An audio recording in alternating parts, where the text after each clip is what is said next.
How many MBAs does it take to fix a jammed stapler? A Type Z Innovations production by Kimberly Cochran, Barry Nelson, and Steve South. First, introducing our stakeholder, a mild-mannered second-year MBA student. Her name, Sarah Burfitt. Sarah came to Type Z Innovations with a problem.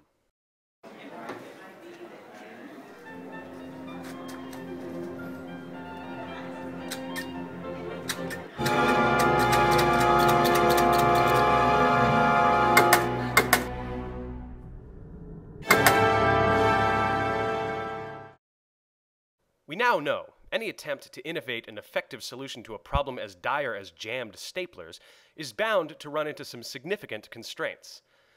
Group constraints we face include a small-scale lack of any effective or repeatable process for fixing broken staplers or even locating lost ones. No process exists. At the organizational level, things are even more dire. We encounter a considerable lack of responsibility, accountability, and alignment among the various organizations that might be responsible for the staplers. So just who is responsible for fixing broken staplers? We started with the library.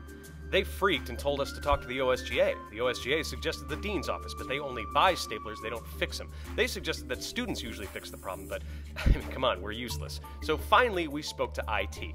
IT admitted that yes, they are responsible for stapler upkeep, but they have no system in place for making sure staplers are fixed in a timely fashion, so who's responsible? Nobody. Fuck. Finally, we face societal constraints in the shape of a perceived lack of willingness to adapt to change. It's easier to ignore broken staplers, messy staple areas, etc., than it is to adopt new processes to fix the issue. So, how did we go about tackling this annoying issue?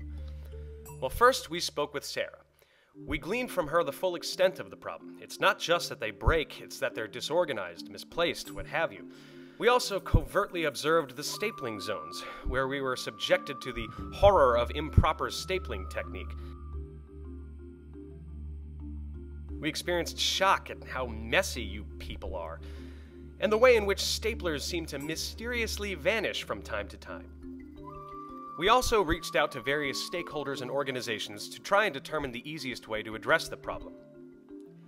Ultimately, we determined that any solution had to meet 3 criteria. It had to involve simple, directive communication. No confusion as to how to engage with our solution process could exist.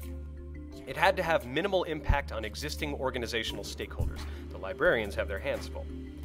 And, most importantly, any solution had to be easy to use.